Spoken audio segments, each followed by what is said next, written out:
चलिए आइए बाबू, हम लोग पढ़ रहे थे, वास्तविक संख्या पढ़ चुके हैं। अब हम ऑब्जेक्टिव लास्ट में लगाते हैं ताकि आप लोगों को सही से कंप्लीट हो जाए। अभी चुनने में थोड़ा सा ज़्यादा टाइम लग रहा था, इस कारण से हम अभाज्य गुणनखंड के बारे में बता रहे हैं। कौन सा गुणनखंड बाबू? तो अभाज्य गुणनखंड। ध्यान से देखिएगा, अभाज्य गुणनखंड होता क्या है। अब बोलता क्या है बोलता है ना बाबू, अभाज्य गुणनखंड बोलता है अगर हम बोले 144 का अभाज्य गुणनखंड निकालिए पहले, फिर बोले हम 4 का अभाज्य गुणनखंड निकालिए, फिर हम बोले 9 का अभाज्य गुणनखंड निकालिए। किसका बाबू? तो 9 का अभाज्य गुणनखंड निकालिए। फिर हम बोले कि 27 का अभाज्य गुणनखंड निकालिए। किसका अभाज्य गुणनखंड निकालिए? 27 का। हम बोले कि 32 का आप अभाज्य गुणनखंड निकालिए। किसका अभाज्य गुणनखंड निकालिए? 32 का। ज्यादा का ब्राइटनेस हो रहा है, 1 मिनट बाबू।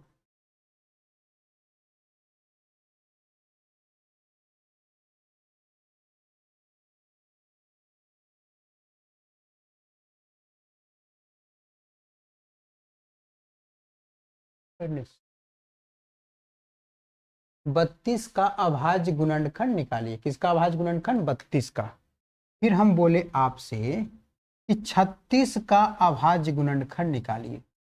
इसका अभाज्य गुणनखंड निकालिए 36 का। अब देखिए 32, 36, 4, 144, 27, ये सब कौन सी संख्या है? तो भाज्य संख्या। कौन सी संख्या बाबू? तो भाज्य संख्या है। तो अभाज्य गुणनखंड निकालने के लिए कौन सी संख्या से भाग देंगे? तो अभाज्य संख्या से। और एक पॉइंट याद रखिएगा, भाज्य संख्या को, कौन सी संख्या को? तो भाज्य संख्या को अभाज्य गुणनखंड, अभाज्य संख्या के गुणनफल के रूप में लिखा जाता है। गुणनफल के रूप में, गुणनफल के रूप में लिखा जाता है। जैसे समझिए, अगर हम बोले 4, तो 4 को अगर हम तोड़ेंगे तो बाबू तो 2 गुना 2 लिखेंगे तभी तो 4 होगा। हम देखिए 9 लिखे, 9 को हम क्या लिखेंगे? तो 3 में अगर 3 से गुना करेंगे तो कितना आएगा बाबू? 9 आएगा। 27 को क्या करेंगे? 3 3 3, ये तीनों 3 को क्या करेंगे? गुना करेंगे, तब जाके क्या आएगा? 27 आएगा। जो 2 है आपका बाबू, 3 है, वो कौन सी संख्या है? अभाज्य संख्या है। कौन सी संख्या है? तो अभाज्य संख्या का क्या है? 4 क्या है? 2 अभाज्य संख्याओं का क्या है? गुणनफल है। अभाज्य संख्याओं का गुणनफल कितना हो गया? एक भाज्य संख्या। अभाज्य संख्याओं का गुणनफल कौन सी संख्या हो गया बाबू? तो एक भाज्य संख्या। जैसे 50 है आपका, तो 2 गुना 5 गुना 5 अभाज्य संख्याओं का क्या है? आपका गुणनफल है। बात समझ में आया यहां तक? चलिए, यानी भाज्य संख्याओं को अभाज्य संख्या के गुणनफल के रूप में लिखते हैं। यहां तक एक ऑब्जेक्टिव आपका क्लियर हो गया। अगला ऑब्जेक्टिव आपसे क्या पूछेगा? ये पूछेगा कि 1 से लेकर के 100 तक में कुल कितनी अभाज्य संख्याएं होती है? तो 1 से 100 तक में कुल 25 अभाज्य संख्याएं होती है, और 1 से 50 तक में कुल 15 अभाज्य संख्याएं होती है। क्या होती है बाबू? 1 से लेकर के 50 तक में कुल 15 अभाज्य संख्या होगी, और 1 से लेकर करके 100 तक में कुल 25 अभाज्य संख्याएं होती है। कोई दिक्कत? अभाज्य संख्या किसे कहते हैं?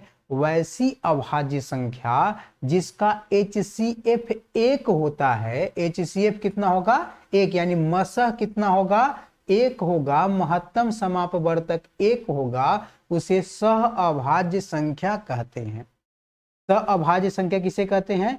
तो वैसी अभाज्य संख्या, वैसी अभाज्य संख्या दो, जब ऐसे निकलेगा तो कम से कम 2 चाहिए ना। वैसी अभाज्य संख्या जिसका HCF 1 होगा उसे सअभाज्य संख्या कहते हैं। अच्छा, एक पॉइंट और लिख ध्यान में दीजिएगा। लगातार विषम संख्या का, हाँ, लगातार विषम संख्या का HCF कितना होगा बाबू? 1 होगा। लगातार विषम संख्या का HCF कितना होगा? 1 होगा। और लगातार सम संख्या का HCF 2 होगा। लगातार सम संख्या का HCF 2 होगा और लगातार विषम संख्या का HCF कितना होगा? 1 होगा। लगातार विषम संख्या का HCF कितना होगा? 1 होगा। और लगातार सम संख्या का HCF कितना होगा? 2 होगा। अगर बोलेगा अभाज्य संख्या का HCF कितना होता है बाबू? तो 1 होगा। अभाज्य संख्या का HCF कितना होता है? 1 होता है। कोई दिक्कत यहां तक? बात समझ में आया? चलिए आगे बढ़ते हैं। हम क्या बोले? 4 को अभाज्य संख्या से भाग देंगे। अभाज्य संख्या 2 एक कौन सी संख्या? अभाज्य संख्या है। तो कितना बार में लगा बाबू? 2 बार में। कितना बार में लगा? 2 बार में। तो ये भी कौन सी संख्या? अभाज्य संख्या। कितना बार में लगा? 1। कोई दिक्कत? अगर हम बोले कि 4 के अभाज्य गुणनखंड, 4 के अभाज्य गुणनखंड लिख देते हैं। 4 के अभाज्य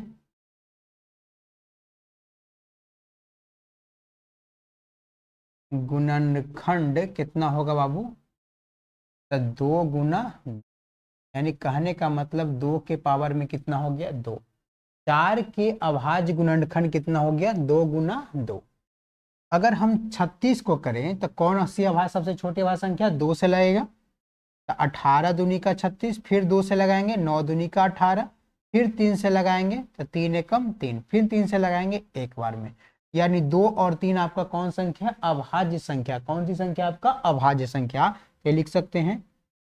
इस तरफ से रहेगा तो समझिएगा कि 36 के अभाज्य गुणनखंड, 36 के अभाज्य गुणनखंड 2 गुना 2 गुना 3 गुना 3 होता है।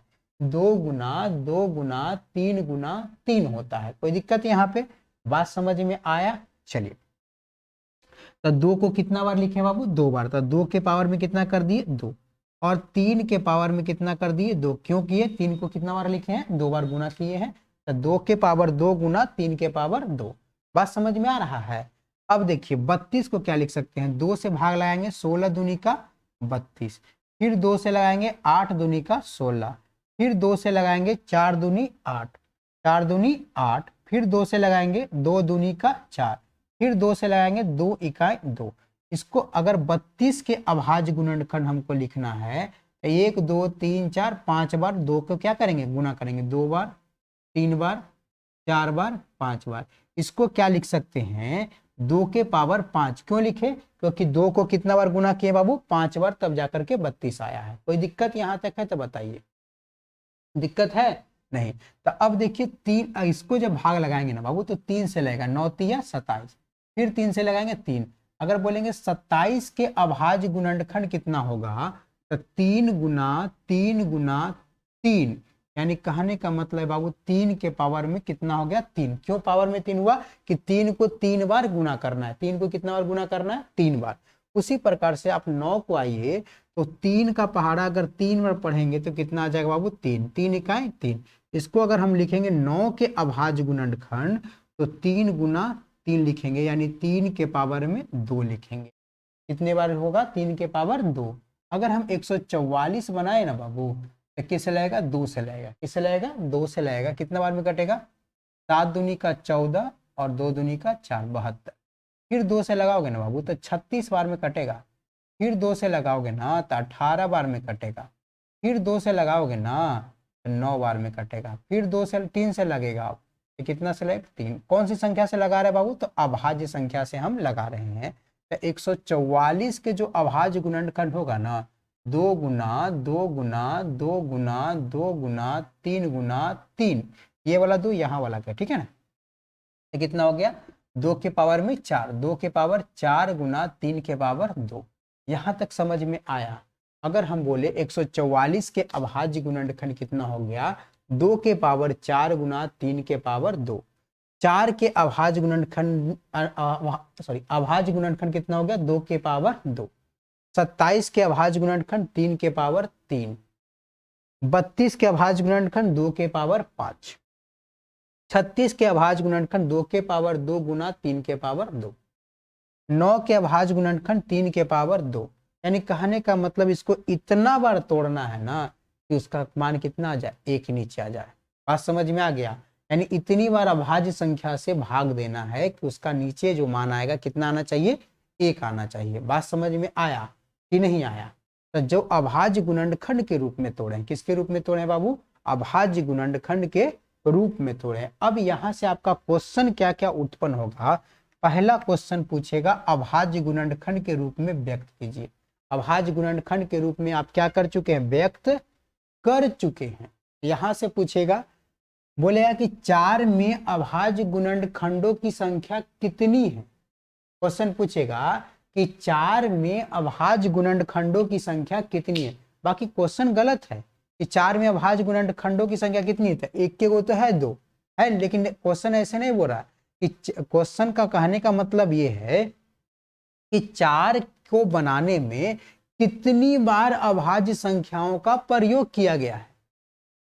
4 को बनाने में कितनी बार अभाज्य संख्याओं का क्या किया गया, प्रयोग किया। लेकिन आपसे क्वेश्चन क्या पूछ रहा है कि 4 में अभाज्य गुणनखंडों की संख्या कितनी है, या 4 में अभाज्य गुणनखंडों की संख्या कितनी है। और आप आंसर इसी प्रकार से देगा, 2 देगा, 1 और 1 2, लेकिन आंसर वास्तव में एक ही है, 2 ही है। 4 में अभाज्य गुणनखंड की संख्या कितनी है, 1 ही है, सिर्फ 2। अब यहाँ पे देखो, इसमें अभाज्य गुणनखंड 2 है, एक 2 है, एक 3 है, लेकिन क्वेश्चन बोल रहा है आपका दूसरा तरीका से। क्वेश्चन का पूछने का तर्क ये है कि 4 को बनाने में अभाज्य गुणनखंडों को कितनी बार प्रयोग किया गया है। लेकिन क्वेश्चन क्या पूछ रहा है कि 4 में कितनी बार, अब कितनी अभाज्य संख्या है, 36 में कितनी अभाज्य संख्या, वास्तव में 36 में अभाज्य संख्या 2 है और 3 है, यही तो। लेकिन क्वेश्चन पूछने का मतलब जब ऐसे पूछे तो समझिए कि क्वेश्चन ये पूछ रहा है कि 4 को बनाने में कितनी बार अभाज्य संख्याओं का प्रयोग किया गया है। बात समझ में आया? क्वेश्चन ऐसे पूछ रहा है, लेकिन आप ये क्वेश्चन है, लेकिन पूछ कैसे रहा है कि 4 में कितनी अभाज्य संख्याएं हैं, 4 में कितने अभाज्य गुणनखंड हैं। क्वेश्चन ये पूछ रहा है, पूछने का तर्क दूसरा है, लेकिन पूछ क्या रहा है ये। तो अब हम जो पूछ रहा है उसी के अनुसार से आंसर देंगे। तो अब यहाँ पे देखिए, तो 4 में कितने अभाज्य संख्या, एक अभाज्य संख्या ये है अभाज्य गुणनखंड और एक, तो कितने अभाज्य गुणनखंड हो गया, 2। अगर इस रूप में रहेगा तो आप 1 और 1 गिन करके कर लेंगे। जब इस रूप में ना रहे, इस रूप में रहे और बोले अभाज्य गुणनखंड कितने हैं, तो पावर में देखिएगा, जितना पावर रहेगा ना बाबू वही इसका आंसर होगा। तो कितने अभाज्य गुणनखंड है इसमें, तो 2 अभाज्य गुणनखंड है। बात समझ में आया? उसी प्रकार से 36 में देखिएगा, तब पहले अभाज्य गुणनखंड के रूप में आपको व्यक्त करना पड़ेगा। अब पूछेगा अभाज्य गुणनखंडों की संख्या, इसे पूछेगा। अगला क्वेश्चन क्या पूछेगा, तो अभाज्य गुणनखंडों की संख्या, यानी 4 में अभाज्य गुणनखंडों की संख्या पूछेगा।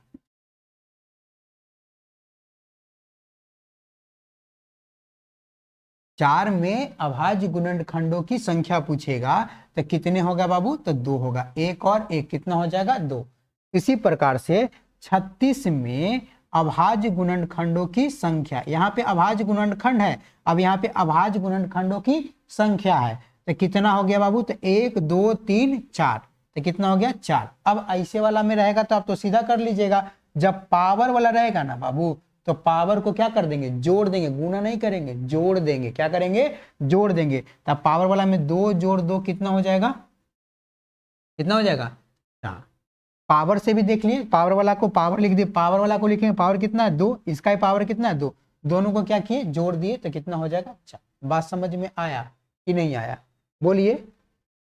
नहीं, देखिए अब बोलेगा 27 में अभाज्य गुणनखंडों की संख्या कितनी है, तो 1 2 3, कितना होगा, 27 में अभाज्य गुणनखंडों की संख्या कितना होगा, तो 3 होगा। कितना होगा बाबू, 3 होगा। 27 में अभाज्य गुणनखंडों की संख्या कितनी होगी, तो 3 होगी। यहाँ भी पावर में देखिए कितना होगा, 3। 32 में अभाज्य गुणनखंडों की संख्या कितना होगा, तो 1 2 3 4 5, तो 32 में अभाज्य गुणनखंडों की संख्या कितना होगा, 5 होगा। कितना होगा, 5 होगा। उसी प्रकार से 9 में अभाज्य गुणनखंडों की संख्या कितना होगा बाबू, बोलो, 2 होगा। कितना होगा, 2। 144 में कितना होगा, तो 4 यहाँ और 2 यहाँ, दोनों का क्या कर देना है, जोड़ देना है। 4 और 2 कितना होगा, 6। करके देखिए, 1 2 3 4 5 6, गुना नहीं करना है, पावर को क्या कर देना है, जोड़ देना है। तब अभाज्य गुणनखंडों की संख्या कितना निकल गया, 6। 144 में अभाज्य गुणनखंडों की संख्या कितना हो गया, तो 6 हो गया। 4 में अभाज्य गुणनखंडों की संख्या कितना हो गया? 2। क्वेश्चन आपसे पूछा क्या था कि 5005 में अभाज्य गुणनखंडों की कितनी संख्या होगी? क्वेश्चन ये पूछा था 5005 में अभाज्य गुणनखंडों की संख्या कितनी है? तो आपको 5 से लगा दीजिए तो कितना होगा? 1001। कोई दिक्कत यहाँ पे? फिर आप सीधे 11 से लगाइए तो 11×99 1 एकम 11, ठीक है। फिर लगाइए 7 से 13 बार में कटेगा, तो 5 गुना 11 गुना 7 गुना 13। बात समझ में आ गया? तो अभाज्य गुणनखंड तो एक 5005 कौन हो गया? ए हो गया, लेकिन अभाज्य गुणनखंडों की संख्या कितनी हो गई? तो 1 2 3 4, 1 2 3 4। सरस्वती जी की जय जयकार है कि नहीं? 1 2 3 4। तो इसमें 5005 में अभाज्य गुणनखंडों की संख्या कितनी हो गई बाबू? तो 4 हो गया। यहां तक एक बार ध्यान से देखिए, फिर हम आगे बात करते हैं। इसमें बोलेंगे कि 144 में 2 का घात कितना होगा, 3 का घात कितना होगा, 9 में 2 का घात कितना होगा, 3 का घात कितना होगा, 4 में 2 का घात कितना होगा, इसमें 3 का घात कितना होगा, इसमें 2 का घात कितना होगा, वो हम बताएंगे। पहले यहां तक आपको 4 के अभाज्य गुणनखंड बतला दिए, फिर अभाज्य गुणनखंडों की संख्या बता दिए। कुछ नहीं करना है संख्या निकालने में, पहले अभाज्य गुणनखंड के रूप में इसको तोड़ देना है। क्या कर देना है? तोड़ देना है और गिनना है कि कितने अभाज्य गुणनखंड का प्रयोग किए गए, यानी कितनी बार प्रयोग किए हैं। तो एक बार कितना बार? 2 बार। इसी प्रकार से इसमें 1 2 3 4 बार। तो इसमें 5005 में अभाज्य गुणनखंडों की संख्या कितनी हो गई? 4 हो गई। लेकिन 5005 के अभाज्य गुणनखंड कौन कौन है? 5 11 7 और 13 को गुना करेंगे तब जाकर के। बोले कि सर इसमें पावर वाला तो कुछ नहीं, तो पावर देखो ना बाबू, 1 1 1 1, तो 1 पावर 1 जोड़ 1 2 2 1 3 3 1 4, ऐसे भी कर सकते हो, कोई दिक्कत है नहीं। पावर को जोड़ देना है, पावर वाला रहेगा, दोनों पावर को क्या कर देना है? जोड़ देना है, वही आंसर हो जाएगा। गुना नहीं करना है। अभाज्य गुणनखंड की संख्या पूछेगा तो पावर को जोड़ना है, गुना नहीं करना है। बात समझ में आया या नहीं आया? बोलिए। चलिए जल्दी से इसको एक बार नोट कीजिए, फिर हम आगे बात करते हैं। समझ में इधर आ रहा है बच्चवा? कस के बोलो, कस के बोलो, जय माता दी ना। चलिए देखिए, मिटा दे। यस, मिटाते।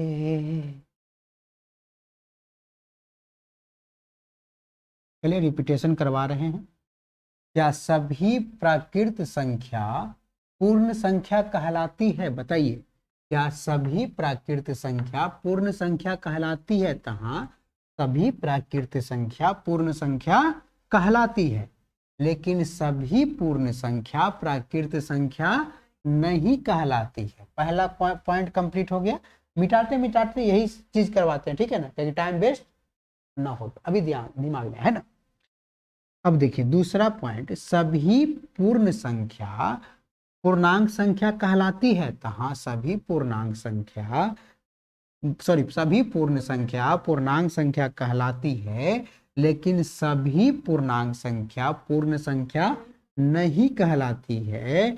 अब अगला, सभी प्राकृत संख्या पूर्ण संख्या कहलाती है। तो हाँ, सभी प्राकृत संख्या पूर्ण संख्या और पूर्णांक संख्या भी कहलाती है, लेकिन सभी पूर्णांक संख्या प्राकृत संख्या नहीं कहलाती है। ठीक है।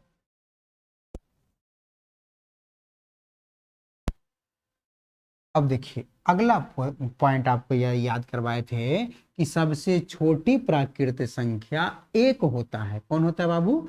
1 होता है। लेकिन सबसे छोटी पूर्ण संख्या 0 होता है। सबसे छोटी पूर्ण संख्या कौन होता है? 0 होता है। बताए थे कि नहीं बताए थे? सम संख्या किसे कहते हैं? तो वैसी संख्या जो 2 से पूर्णतः विभाजित होता है उसे सम संख्या कहते हैं। विषम संख्या किसे कहते थे? तो वैसी संख्या जो 2 से पूर्णतः विभाजित नहीं होती है उसे विषम संख्या कहते थे ना बाबू। अब आइए, अब हम बोले बाबू 144। 125 और देते हैं, एक और देते हैं।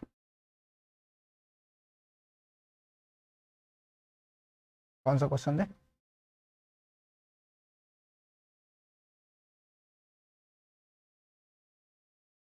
बारह सौ पचास, ठीक है दे देते हैं। 1250 दे दे, नहीं इसका 2500 दे देते हैं सीधा। क्वेश्चन ये है, ठीक है। 144 के अभाज्य, इससे हमको निकालना क्या है? क्वेश्चन नंबर पहला, अभाज्य गुणनखंड निकालना है। पहला क्या निकालना है? अभाज्य गुणनखंड निकालना है। दूसरा निकालना है हमको अभाज्य गुणनखंडों की संख्या।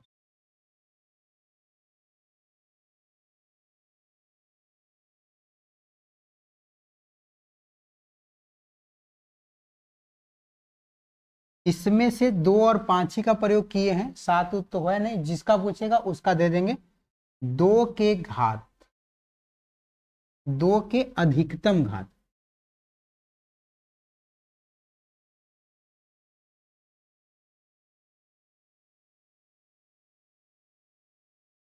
5 के, नहीं दिख रहा,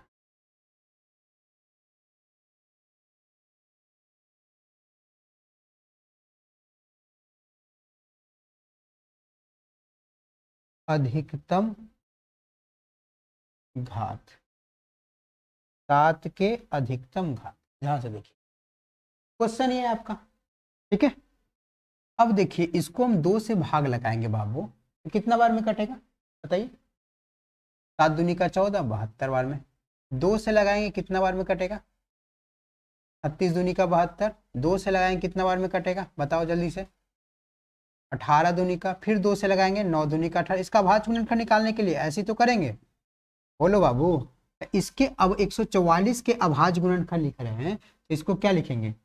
2 गुना 2 गुना 2 गुना 2 गुना 3 गुना 3, यही हो गया। या लिख सकते हैं 2 के पावर 4 गुना 3 के पावर 2, कोई दिक्कत यहाँ पे? अब बोलेगा अभाज्य गुणनखंडों की संख्या निकालिए। किसका? 144 के अभाज्य गुणनखंडों की संख्या निकालिए। तो 144 के अभाज्य गुणनखंड की संख्या कितना हो गया? 1 2 3 4 5 6।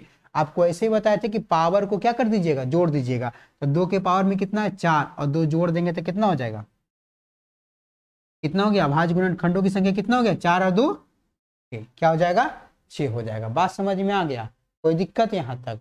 अब बोल रहा है इसमें 2 के अधिकतम घात, अधिकतम घात मतलब होता है पावर, 2 का अधिकतम घात। तो 2 पर कितना पावर है बाबू? तो 4। तो 2 का अधिकतम घात कितना होगा इसमें? तो 4। तो 2 के अधिकतम घात कितना होगा इसमें? 4। इसमें 5 है नहीं तो 0 हो जाएगा। बात समझ में आया? कुछ भी नहीं, 5 के अधिकतम घात है ही नहीं, 5 के इसको में है घात नहीं, 0। हम जानते हैं कि सर कोई भी संख्या के पावर में 0 होता है उसका मान कितना होता है? 1। दुनिया के कोई भी संख्या होता है उसके पावर में 0 होता है, उसका मान कितना होता है? 1। किसके छोड़कर? 0 के पावर में 0 को छोड़कर।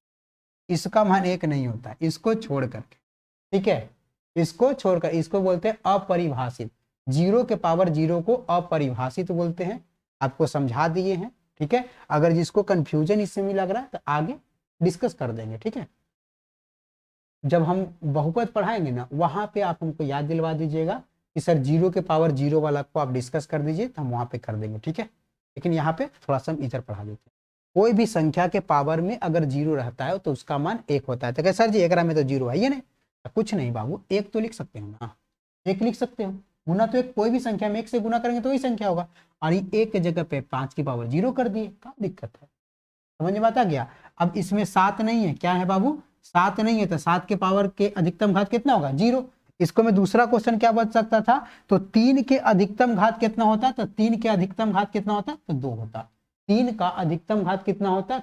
2 होता। जैसे 5 की जगह पे क्या रहता? तो 3। तो 3 के अधिकतम घात इसमें कितना होता? तो 3 के पावर में जो रहेगा वही इसका घात कहला जाएगा। तो 3 के अधिकतम घात कितना हो जाता बाबू? तो 2 हो जाता। बात समझ में आ गया? कोई दिक्कत यहाँ तक? बोलिए। ये वाला क्वेश्चन में पहला क्वेश्चन क्या निकाले? अभाज्य गुणनखंड निकाल दिए। पावर के रूप में चेंज किए, अभाज्य गुणनखंडों की संख्या निकाले, यहां तक कोई दिक्कत नहीं है। अब बोलेगा कि 2 के अधिकतम घात, तो 2 को कितना बार प्रयोग किया गया है, 1 2 3 4, तो 2 के पावर में कितना होगा 4, तो अधिकतम घात है ना पूछ रहा है, 2 के पावर 4 नहीं पूछ रहा है, 2 का घात कितना दिए हुए 4, तो वही 4 लिखेंगे। यहाँ पे 3 का अधिकतम घात, 3 के पावर में कितना दिए हुए 2, तो 2 लिखे। 7 के अधिकतम घात, 7 एकरा में नजर आ रहा है नहीं, तो 7 के अधिकतम घात कितना हो गया 0 हो गया। कोई दिक्कत यहाँ तक नहीं, अब आगे बढ़े, चलिए यहां तक एक बार स्क्रीनशॉट करो, जल्दी से करो तो फिर हम अगला क्वेश्चन के लिए इसको मिटाएंगे ना, क्वेश्चन आपका यही रहेगा, हम वहां पे जो है उसको मिटा देंगे। जल्दी से करो तो, हो गया 3 2 1 गो, हो गया होगा। चलिए अब 100 का इसका करते हैं बाबू, तो 100 का एक पॉइंट यहाँ पे लिख देते हैं, a के पावर में 0 बराबर 1 होता है, x के पावर 0 का मान 1 होता है, 3 के पावर 0 का मान 1 होता है, 4 के पावर 0 का मान 1 होता है। बात समझ में आया? चलिए दुनिया के कोई भी संख्या के पावर में अगर 0 कर देंगे तो उसका मान 1 होता है, सिवाय 0 के पावर में 0 को बोलते हैं अपरिभाषित। क्या बोलते हैं बाबू? अपरिभाषित। 0 के पावर 0 को क्या बोलते हैं? अपरिभाषित बोलते हैं। ध्यान से देखिएगा, जब इसको 2 से लगाएंगे कितना बार में कटेगा? 50 बार में। एक चीज और थोड़ा सा और समझा देते हैं, पहले इसको समझो, कितना बार में कटेगा? 2 से कितना बार में कटेगा? 50। फिर 2 से लगाएंगे कितना बार में कटेगा? 25 बार में कटेगा। फिर 5 से लगाएंगे कितना बार में कटेगा बाबू? 5 बार में कटेगा। कितना बार में कटेगा? 5 बार में कटेगा। तो इसको हम क्या लिख सकते हैं? 100 के अभाज्य गुणनखंड को हम क्या लिख सकते हैं? ध्यान से देखिएगा, तो 2 गुना 2 गुना 5 गुना 5, यानी 2 के पावर में 2 गुना 5 के पावर में कितना हो जाएगा बाबू? 2। 2 के पावर में 2 गुना 5 के पावर में कितना हो जाएगा? 2। यही ना होगा।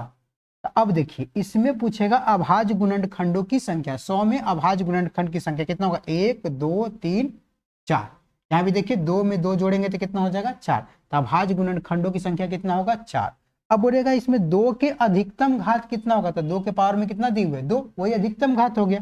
तो 100 में 2 का अधिकतम घात कितना हो जाएगा? 2 हो जाएगा। कितना हो जाएगा बाबू? 2 हो जाएगा।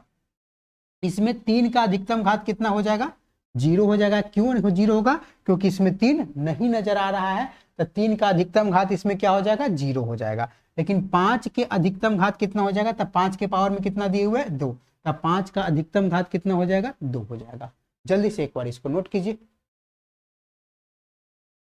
जल्दी कीजिए।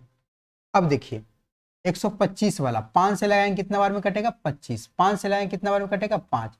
तब 5 के अभाज्य, पहला क्वेश्चन मतलब समझिए अभाज्य गुणनखंड निकाल रहे हैं, दूसरा क्वेश्चन गुणनखंडों की संख्या, तीसरा वाला अधिकतम घात रहेगा। ठीक है, कोई दिक्कत यहाँ पे? तब 125 के अभाज्य गुणनखंड क्या हो गया? 5 गुना 5 गुना 5, यानी कहने का मतलब बाबू 5 के पावर में 3। कोई दिक्कत यहाँ पे? अगर दूसरा आपका क्वेश्चन क्या है, तो 125 में अभाज्य गुणनखंडों की संख्या कितनी होगी? तो 1 2 3, तो अभाज्य गुणनखंडों की संख्या कितना होगा बाबू? तो 3 होगा। कितना होगा? अभाज्य गुणनखंडों की संख्या 3 होगा। अभाज्य गुणनखंड 125 में अभाज्य गुणनखंडों की संख्या 3 होगा।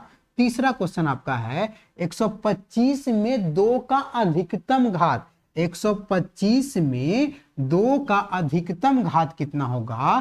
तो 0 हो जाएगा। 125 में 2 का अधिकतम घात कितना हो जाएगा? 0। क्यों होगा? क्योंकि इसमें 2 नजर नहीं आ रहा है, इसीलिए 125 में 2 का अधिकतम घात कितना होगा बाबू? तो 0 होगा। बात समझ में आया? अब चौथा क्वेश्चन है 125 में 3 का अधिकतम घात कितना होगा बाबू? तो 125 में 3 नजर आ रहा है गुणनखंड में? नहीं, तो इसका कितना होगा? 0। पांचवा क्वेश्चन आपका है 125 में 5 के अधिकतम घात कितना होगा? तो 5 के अधिकतम घात कितना दिए हुए? 3 दिए हुए। कितना दिए हुए है? तो 3। क्वेश्चन क्या था? 125 को अभाज्य गुणनखंड के रूप में व्यक्त कीजिए, इस रूप में कर दिए, पावर के रूप में यहां आ गया। 125 में के अभाज्य गुणनखंडों की संख्या कितना होगा?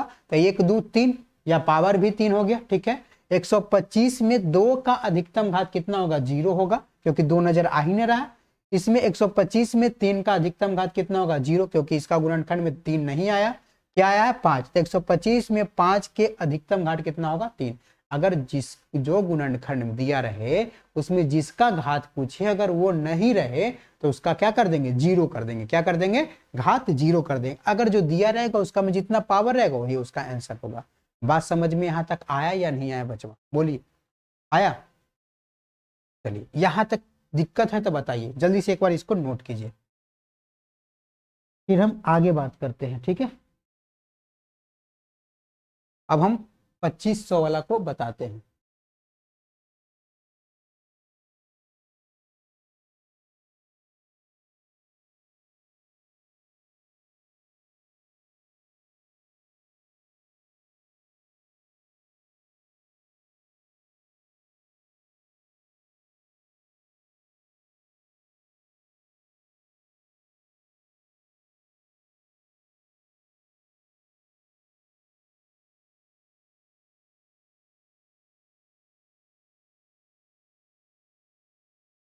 चलिए 2500 2 से लगाइएगा ना बाबू, तो कितना बार में कटेगा, 1250 बार में कटेगा। इसको ऊपर लिख दे क्या, 2500 के ऊपर ही लिख देते हैं, कंफ्यूजन से ही हट जाए।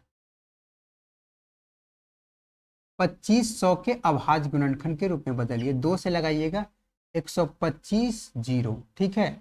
2 से लगाइएगा ना बाबू, 6 दूनी का 12, 25 दूनी का 50, 625 बार में कटेगा। फिर 5 से लगाइएगा ना तो 125 बार में कटेगा। 5 से लगाइएगा ना कितना बार में कटेगा, जल्दी बता दो, 25 बार में। 5 से लगाइए कितना बार में कटेगा, 5 बार में। 5 से लगाइए कितना बार में कटेगा, 1 बार में। तो इसके 2500 के अभाज्य गुणनखंड क्या हो जाएगा, 2 गुना 2 गुना 5 गुना 5 गुना 5 गुना 5, कितना 1 2 3 4 और 5, ठीक है। 4 और 5 हो गया। या इसको ऐसे लिख सकते हैं 2 के पावर 2, 5 को कितना बार, 4 बार गुना किए हैं, कोई दिक्कत। तो अब अभाज्य गुणनखंडों की संख्या कितना होगा, तो 1 2 3 4 5 6, तो अभाज्य गुणनखंडों की संख्या कितना हो गया बाबू, 6। अब इसने बोलेगा 2 का अधिकतम घात कितना हो जाएगा, तो 2 हो जाएगा। इसमें 3 नजर आ रहा है, नहीं, तो 3 का अधिकतम घात कितना हो जाएगा बाबू, तो 0 हो जाएगा। 5 का अधिकतम घात कितना हो जाएगा, तो 4, कितना हो जाएगा बाबू, तो 4 हो जाएगा। कोई दिक्कत है यहाँ तक तो बताइए, दिक्कत है, नहीं दिक्कत है, आगे बढ़े। चलिए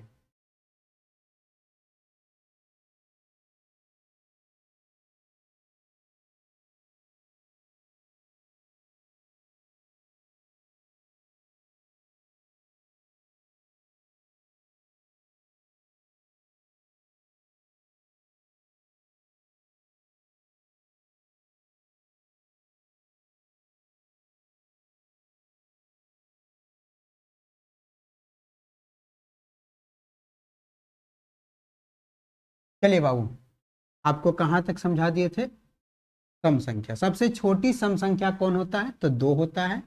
और सबसे छोटी विषम संख्या कौन होता है, तो 1 होता है। कौन होता है बाबू, 1 होता है। अच्छा, एक अंकों की सबसे छोटी संख्या कौन होगा, 1 होगा।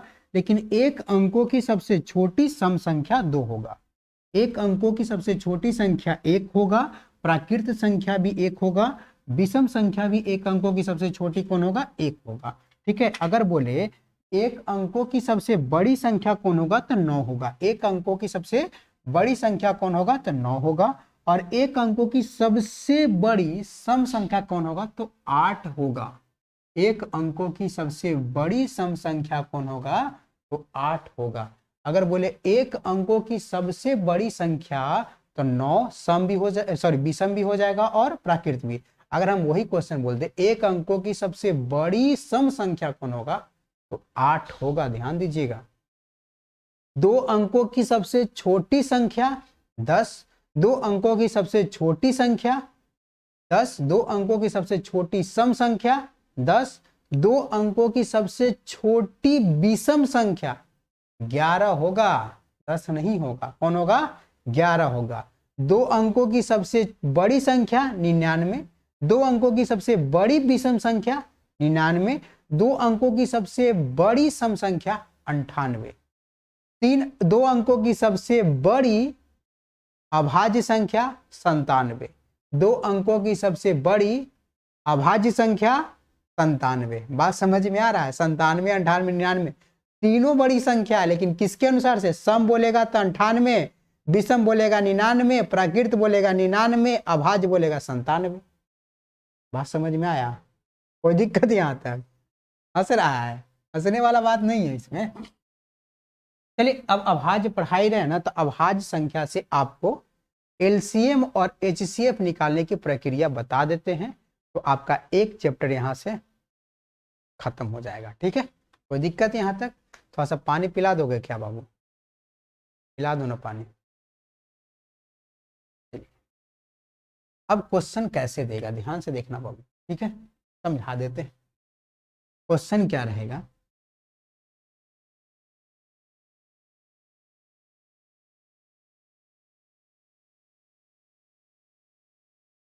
एक 125 और 20 का HCF, 125 और 20 का HCF और LCM निकालना है। HCF और LCM निकालना है। कौन तरीका से बता रहे हैं? अभाज्य गुणनखंड तरीका। कौन तरीका से? अभाज्य गुणनखंड तरीका से। इसलिए आपका अगर ये थोड़ा सा बता देंगे ना, तो एक्सरसाइज 1.2 खत्म हो जाएगा। क्या हो जाएगा? एक्सरसाइज 1.2 क्या हो जाएगा आपका? खत्म हो जाएगा। ठीक है, बात समझ में आ गया?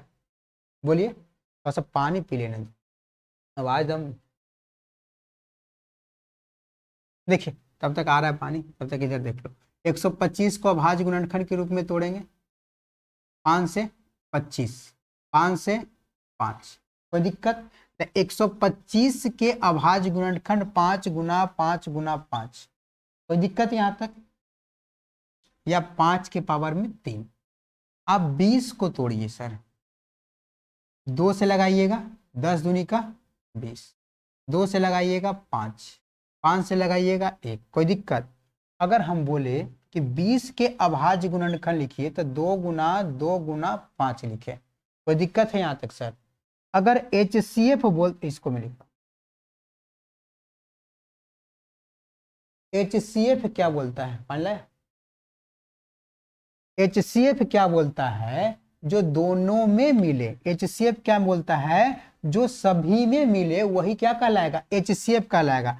तो बाबू ये वाला 5 इसे मिल रहा है? नहीं। 5 यहाँ पे 2 है, इसमें 2 कहीं पे है? नहीं है। ये 2 कहीं पर है? नहीं। तो 2 नहीं ना मिल रहा है? नहीं। कौन मिल रहा है? तो एक जगह पे 5 मिल रहा है, वही क्या कहलाएगा? आपका HCF। क्या कहलाएगा? जो मिलेगा ना बाबू वही आपका HCF कहलाएगा।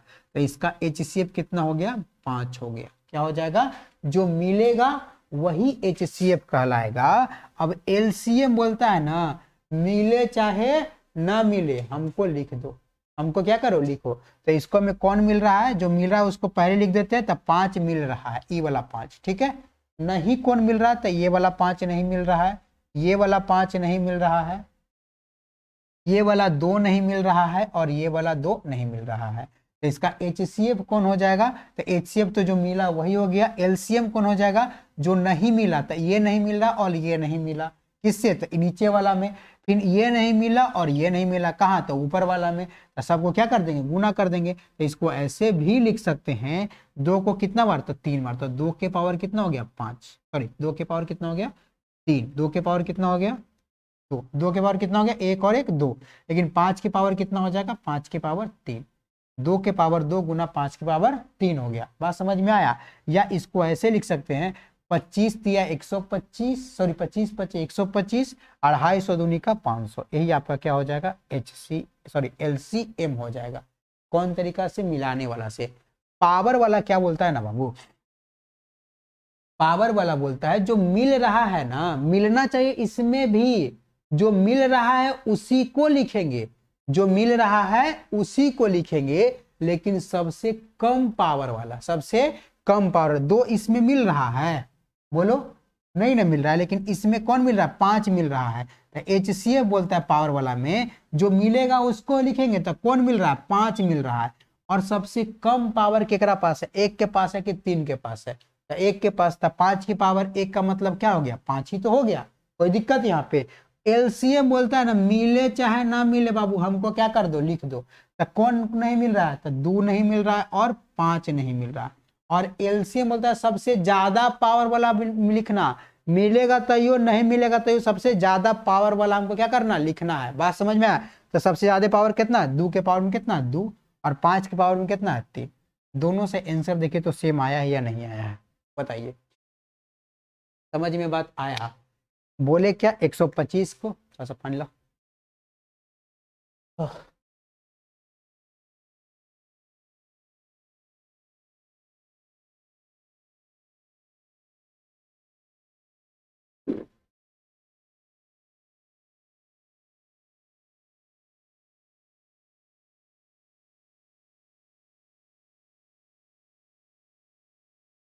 देखिए बोले क्या 125 और 20 का एलसीएम अभाज्य गुणनखंड से निकालने के लिए सबसे पहले 125 के अभाज्य गुणनखंड के रूप में व्यक्त कर दी, वो आपको हम बतला दिए क्योंकि आपको 30 मिनट से ही हम बतला रहे हैं। और जो मिलेगा उसको लिख देंगे, ठीक है, बात समझ में? जो नहीं मिलेगा एचसीएफ के लिए छोड़ देंगे।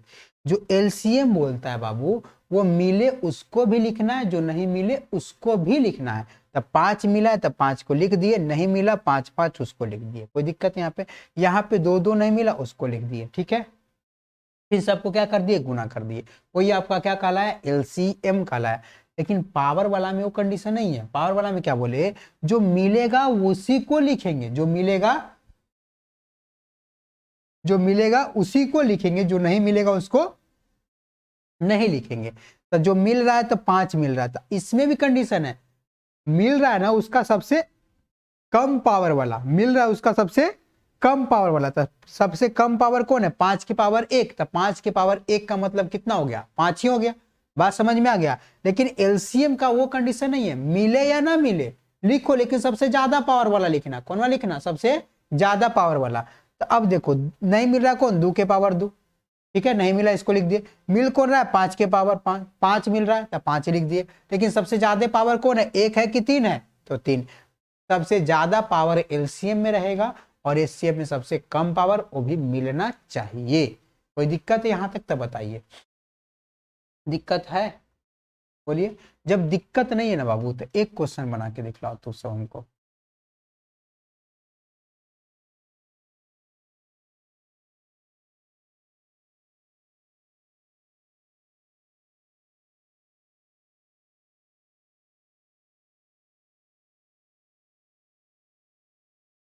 जल्दी से बना के दिखलाइए। इसका एचसीएफ और एलसीएम बना के दिखाइए। आपके पास हम 1 मिनट का टाइम देते हैं, तब तक हम इसको मिटाते हैं। मिटाते मिटाते आपको बन जाना चाहिए, जल्दी से बनाइए तो।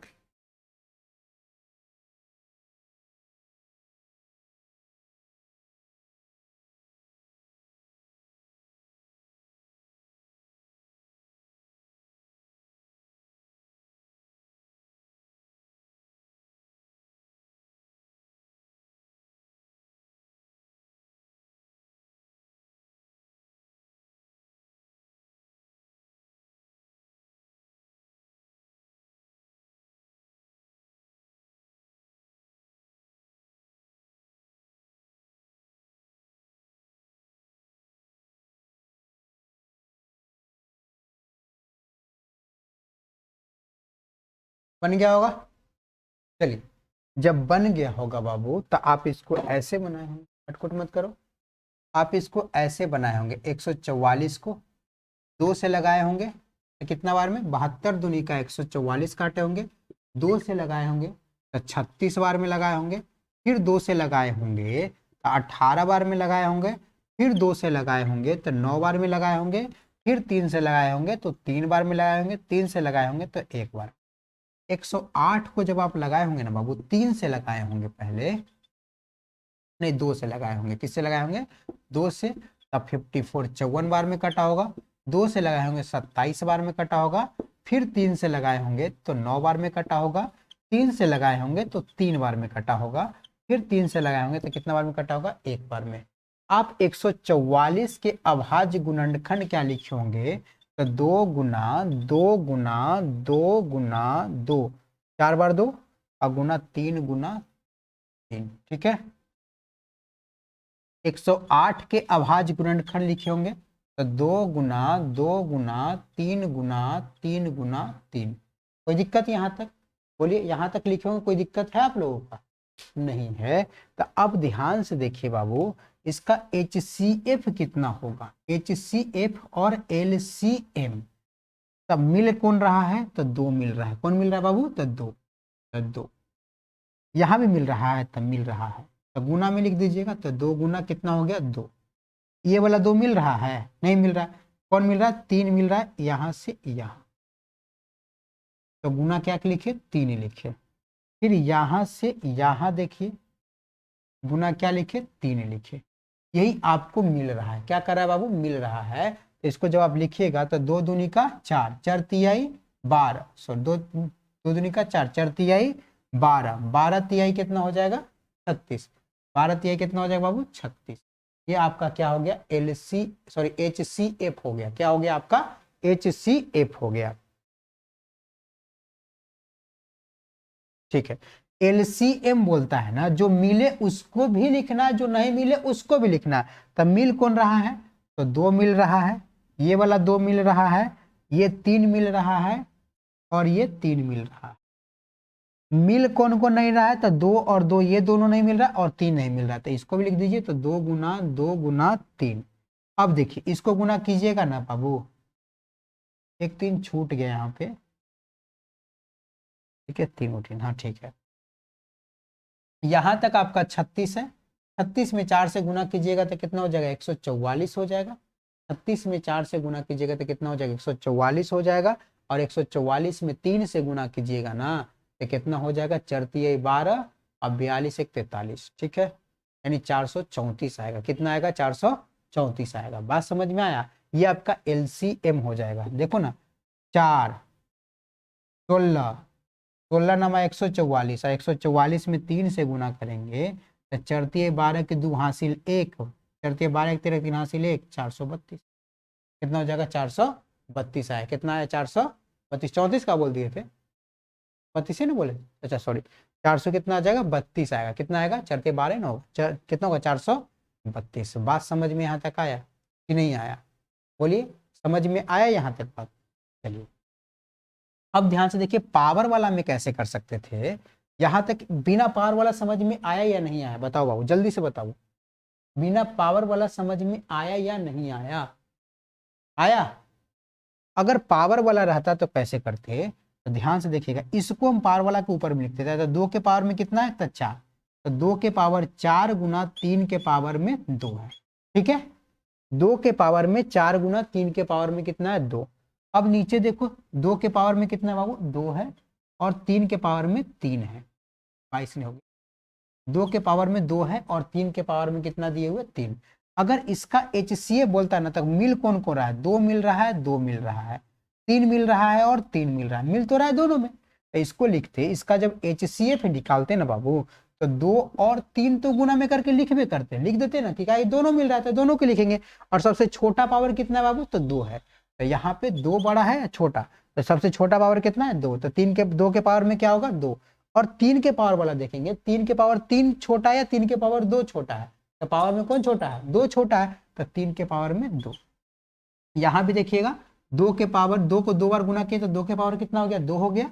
और 3 को 2 बार गुना किए तो 3 के पावर में कितना हो गया, 2 हो गया। बात समझ में आ गया, कोई दिक्कत यहाँ पे? अब जो बोल रहा है LCM में क्या बोलता है, LCM में क्या बोलता है, बोलता है ना बाबू, जो मिले या ना मिले उससे कोई मतलब नहीं है। तो इसको में तो कौन कौन है, पावर वाला देखना, इसको नहीं देखना अभी। तो 2 भी है और 3, मिल तो रहा है दोनों। तो दोनों जब मिल रहा है तो क्या लिखेंगे, 2 गुना 3। जब मिल रहा हो ना, मिल रहा हो तो सब LCM बोलता है अधिकतम पावर। कौन सा पावर, अधिकतम पावर। तो अधिकतम पावर कितना है, 2 की 4, तो 4, तो 2 के पावर में 4। और 3 का अधिकतम पावर कितना है बाबू, तो 3 है, तो 3 के पावर में कितना हो गया, 3। अब यहाँ पे देखिए, यहाँ भी देखिएगा 1 2 3 और 4, तो 2 के पावर में 4 हो गया, 3 के पावर में कितना हो गया, 3 हो गया। कोई दिक्कत यहाँ तक, बात समझ में आया या नहीं आया? 16 यहाँ हो जाएगा 16, इसका मतलब होगा 27। 16 में 27 से गुना करोगे ना बाबू तो 432 से आएगा। बात समझ में आया? यही था आपको अभाज्य गुणनखंड विधि से LCM और HCF निकालने का तरीका। यहां तक हम आपको अभाज्य गुणनखंड तरीका से समझा दिए। पहला समझाए अभाज्य गुणनखंड निकालना, अभाज्य गुणनखंडों की संख्या निकालना। तीसरा 2 का अधिकतम घात, 3 का अधिकतम घात, 4 का अधिकतम घात, आपको 4 का नहीं 3 5 7 का अधिकतम घात पूछ देगा। बात समझ में आया, कोई दिक्कत यहाँ पे। अब आपको एलसीएम और एचसीएफ निकालना हम क्या कर दिए, सिखा दिए हैं।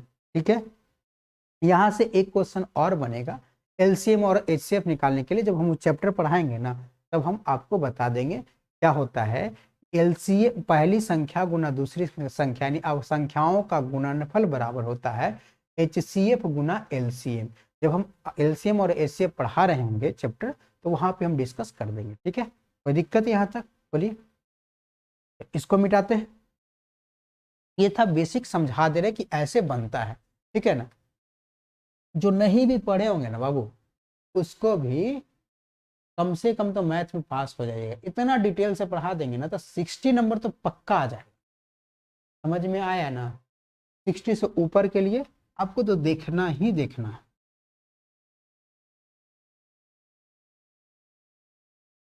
टेंशन काहे लग रहे है, जिसको लग रहा है कि मैथ में दम लग रहा है कि अब हमसे बनने वाला नहीं है, कुछ नहीं करना, 1 से लेकर के 100 तक ऑब्जेक्टिव क्या कर लेना है, पढ़ लेना है। और 1 से 100 तक ऑब्जेक्टिव पढ़ोगे ना बाबू तब पहला और दूसरा लेसन मिला करके 20 क्वेश्चन आपको ऐसा मिलेगा जो पहला दूसरा लेसन से ही रहेगा। ठीक है, बात समझ में आया। तो बाबू रे ऑब्जेक्टिव 50 को बनाना है, जेकरा में से 2 लेसन से पहला दूसरा लेसन से 20 को क्वेश्चन आ जाएगा। मतलब 20 को नहीं 15 को आ गया, 10 को आ गया, 10 को बनेगा ना, बाकी तो दूसरा लेसन तो है ही है। फिर उसके बाद देखो बताते हैं क्वेश्चन कहाँ कहाँ से उठा रहा है। 1 से लेकर के अगर 100 तक बनोगे बारकोड से चेक होता है, थोड़ी तुम्हारा कॉपी चेक करके बीच में नहीं बने लेने बने नहीं, बारकोड से जहाँ पे आप रंगे हुए होगे 1 से 100 तक में वो अपना आप ले लेगा स्कैन। बात समझ में आया, कोई दिक्कत। पढ़ना यह है कि 1 से लेकर के 100 तक ऑब्जेक्टिव पढ़ लेना। जिसको लग रहा है कि हम मैथ में फेल हो जाएंगे वो 1 से लेकर के 100 तक के पूरा का पूरा ऑब्जेक्टिव पढ़ लेना, कोई भी सब्जेक्ट हो। ठीक है, 1 से लेकर के जहां तक लास्ट ऑब्जेक्टिव हो उसको एक बार पढ़ लेना है, उसके बाद ही बनाना शुरू करना है। यानी कि बनाना शुरू अगर कर दिए ना तब होगा क्या ना, आपको कंफ्यूजन पैदा हो ही जाएगा। इसीलिए आप 1 से 100 तक पढ़ो, 80 है 80 तक पढ़ो। बात समझ में, उसको में से निश्चित है कि तुमको अंदाजे कितना क्वेश्चन बन जाएगा अगर पढ़ लिया था। अगर शुरू वाला नहीं बना कोई दिक्कत नहीं है, ज्यादा माथा पे वजन नहीं लेना है, आगे पढ़ेंगे आगे वाला बनेगा। जब नहीं बने तब लोड लेना है। बात समझ में आ गया, जब बना तो लोड काला लेंगे, बने तो चलना चल जाएंगे। दिया काला इतना 100 को क्वेश्चन, 50 को ना बनाना है, बना देंगे 50 को। बात समझ में आया, ये ध्यान रखना है कि 1 से लेकर के 100 तक पहुंची करना, पूरा का पूरा पढ़ लेना है। मैं तो साइंस वाला में देखना 1 से लेकर के 100 तक, साइंस और सोशल साइंस में तो सबसे आसान है। अगर जिसको डर लग रहा है कि हम पास नहीं करेंगे, कुछ नहीं करना, हम याद करके जाना है कि हमको 30 को ऑब्जेक्टिव खाली सही हो जाए, बाकी 20 नंबर स्कूल से मांग लेंगे गोड़ हाथ पर, है कि नहीं कि सर दे दीजिए ना, 50 नंबर तो आ गया, 50 दूनी का 100 नंबर। इंटर वाला इसमें प्रोसेस नहीं ना है, 30% लाना अनिवार्य है। अगर आप यहाँ से 10 नंबर लिया है, स्कूल से आपको 20 नंबर मिल गया, फिर भी आप पास हो जाएंगे बिहार बोर्ड में। इंटर वाला में 30% चाहिए। ठीक है, अगर मान लो 70 नंबर का है तो 21 नंबर चाहिए पास होने के लिए इंटर में। कटकुट नहीं करो बच्चा, देखिए आइए अभाज्य गुणनफल समझा दिए। अब थोड़ा सा हम बात कर लेते हैं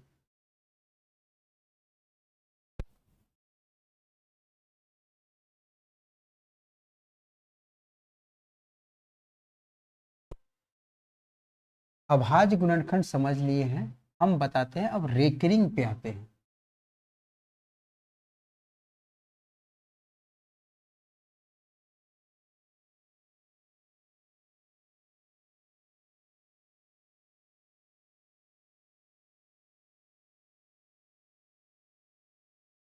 जो जो छोटा छोटा टॉपिक है उसको पहले खत्म करते हैं।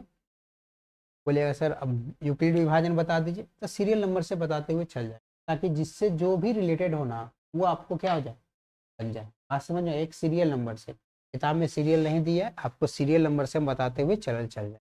ठीक है, कोई दिक्कत यहाँ तक? क्या कर रहा है बोलो? बार बार लाइट का जला रहा है, बहुत मामा।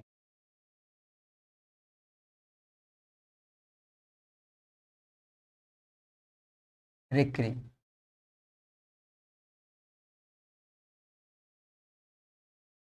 पुनरावृत्ति संख्या, इसमें इंक है क्या? नहीं, खत्म हो गया।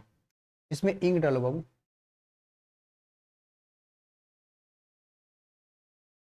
रेकरिंग पुनरावृत्ति, इधर देखिए, हल्ला नहीं कीजिए।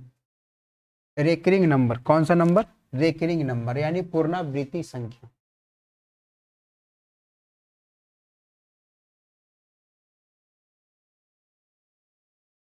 रेकरिंग नंबर बनता कैसे था कि दशमलव के बाद क्या हो, कोई भी संख्या रिपीट होना शुरू हो जाता था, उसी को रेकरिंग नंबर बोलते थे। ये नहीं बोलते थे सर? हाँ। तो जब वही बोलते थे तो इधर आइए और बोर्ड पे देखिए, 1/3 को हम क्या करें, भाग दे। 1/3 को हम दशमलव में बनाने की कोशिश करें तो 3 में अगर हम 1 से भाग देंगे ना बाबू, तो 0 बार में लगाएंगे तो कितना होगा? 0। घटाएंगे तो कितना हो जाएगा? 1। दशमलव तो कितना हो जाएगा? 0। 3 तिहाई 9। घटाए तो कितना हो गया? 1। 0। 3 तिहाई 9। घटाए तो कितना हो जाएगा? 1। 0। 3 तिहाई 9। जब तक लगाइए जब तक आपका जीवन समाप्त न हो जाए, फिर भी कटने वाला नहीं है। बात समझ में आया?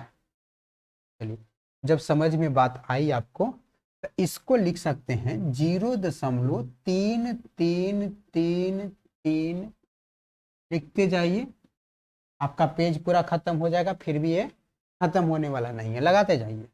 इसको लिखने के लिए सर, इसी को हम लोग क्या बोलते हैं? पुनरावृत्ति संख्या, यानी दशमलव के बाद एक ही संख्या बार बार रिपीट करता है ना, तो उसी को क्या बोलते हैं? पुनरावृत्ति संख्या। इसको क्या लिख सकते हैं? 1/3 को लिख सकते हैं 0.3 पर बार, यानी 3 पर रेकरिंग। ठीक है, इसको या ऐसे भी लिख सकते हैं 0.3 पर एगो बूंदा दे देंगे ना बाबू, तो इसका भी मतलब हो गया रेकरिंग ही हुआ। क्या हुआ? रेकरिंग ही हुआ। बात समझ में आया? हमको पढ़ना क्या है ना कि 0.3 पर रेकरिंग को P/Q के रूप में व्यक्त करना है, के रूप में बदले, यानी रेकरिंग को भिन्न में बदलना। P/Q कहने का मतलब बाबू भिन्न के रूप में, डायरेक्ट ना बोल के इनडायरेक्ट रूप से बोल रहा है, भिन्न में बदलना है। बात समझ में आया? तब बदलेंगे कैसे? तब बदलेंगे ऐसे। कैसे बदलेंगे? तो अब रेकरिंग हटता है ना बाबू, अगर बोलेगा एक ऊपर रेकरिंग है ना तो 3 लिख देंगे, रेकरिंग को बटा में एक ऊपर रेकरिंग है तो एक जूता पहना देंगे, तो क्या लिखेंगे? 3/9। आपको यहाँ पे क्या हो गया? कंफ्यूजन उत्पन्न हो गया। तो इसी कंफ्यूजन को दूर करने के लिए हम यहाँ पे मास्टर स्ट्रोक लगा रहे हैं। ध्यान से देखिएगा कि कैसे बदलते हैं। 0.3, एक 0.3 पर रेकरिंग का मतलब होता है 0.333333 dot dot dot dot dot. बात समझ में आ गया? उधर जाके करो ना, यहाँ पे गिर जाएगा तो पूरा पूरा सेट खराब हो जाएगा। उधर जा करो। 0.3333 पर रेकरिंग, इसका मतलब क्या हो गया? ये हुआ। बात समझ में यहाँ तक आया? नहीं आया ना? आया। तो अब हम 0.3 को माना ना, माना 0.3 बराबर x, क्या मान लिए? 0.3 को हम क्या मान लिए? x मान लिए। तो 0.3 है ना, उसके जगह पर x रख दे क्या? तो इसके बराबर ये हो सकता है 0.333333 डॉट डॉट डॉट। बोलो, ये हो सकता है या नहीं हो सकता है? आप ही बताओ बाबू, हो सकता है कि नहीं हो सकता है? हो सकता है। तो अब क्या करें? दोनों तरफ 10 से गुना कर देंगे, दोनों तरफ 10 से गुना करने पर, क्या करने पर बाबू? 10 से गुना करेंगे तो क्या हो जाएगा? 10x इधर हो जाएगा और 10 गुना 0.333333 डॉट डॉट डॉट। बात समझ में यहाँ तक आया? अब आपको ये वाला पॉइंट को समझने के लिए हमको यहाँ पे छोटा पॉइंट समझा रहे हैं। ठीक है, कोई दिक्कत है यहाँ तक? बचपन में पढ़े होंगे। 0.5 गुना 10, जी 5.5 गुना 0.5 गुना 5 गुना। ठीक है, 0.555 गुना 10, 100 कर देते हैं, ठीक है। अब यहाँ पे एक पॉइंट बताओ, 0.3 8 कर देते हैं, 8.463 गुना। अब ध्यान से देखिएगा, क्या कीजिएगा बाबू, ध्यान से आप देखिएगा। जब आप ध्यान से देखिएगा ना, तो दशमलव उड़ाते क्या होता था, बटा में 10 होता था, 10 से 10 कट गया तो कितना बचा, 1, और ये बचा कितना, 5। कोई दिक्कत यहाँ पर, बोलिए। इसको क्या कर सकते थे, इसको उड़ाए, बटा में कोई लिख दे बाबू 100, 1 0 से 1 0 कटे तो बचा कितना, 55/10 आया। अब जब आप भाग दीजिएगा ना इसको, तो 5.5 आएगा, कितना आएगा, 5.5। जब आप इसको उड़ाएंगे ना, तो 100 में 1000, 2 0 से 2 0 कटा, तो 555/10 आया ना। जब इसको करेंगे ना, तो 55.5। जब आप इसको कर रहे होंगे ना बाबू, तो आप इसको मत कीजिए, वैसे इसको देखिए। आप ध्यान से देख रहे होंगे कि अगर दशमलव में एक 10, यानी कहने का तो एक पर एक 0 से गुना करते हैं, तो दशमलव एक अंक इधर ट्रेवल होता है। यहाँ ध्यान से देखिएगा, 2 अंक था तो 2 अंक के बाद हो गया, सॉरी, हाँ ठीक है। अगर 10 एक अंक से गुना किए तो इधर की ओर एक अंक घसका, यहाँ पे देखिए, यहाँ पे था 0.55, यहाँ पे एक घसका तो कितना हो गया, 5.5, क्या आ गया, 5.5 आ गया। यहाँ पे देखिएगा, यहाँ पे भी देखिएगा, यहाँ पे 100 से गुना किए तो कितना अंक घसकेगा, तो 2 अंक घसकेगा। यहाँ पे 2 अंक घसका कि नहीं घसका। इसी प्रकार से अगर ये जो दशमलव वाली संख्या है, उसमें अगर 10 से गुना करेंगे तो दशमलव एक अंक इधर की ओर शिफ्ट होता है, किधर की ओर शिफ्ट होता है, इधर की ओर। तो इसका जो आंसर होगा 84.63। बात समझ में यहाँ तक आया, कहने का मतलब मेरा ये था। कोई दिक्कत है तो बताइए, दिक्कत है यहाँ तक। या अगर 10 से गुना करेंगे तो दशमलव किधर की ओर शिफ्ट होगा, इधर की ओर शिफ्ट होगा, किधर की ओर शिफ्ट होगा, इधर की ओर शिफ्ट होगा।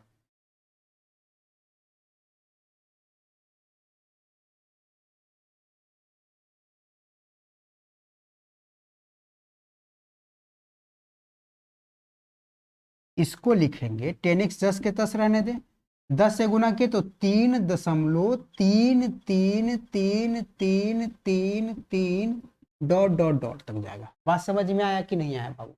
जब ये समझ में आया, अब इसको क्या लिख सकते हैं, 3 + 0.333333 लिखे, कोई दिक्कत हुआ, क्या कि बाबू 3.0 में 0.3333 जोड़ेंगे तो कितना होगा, 3.3333।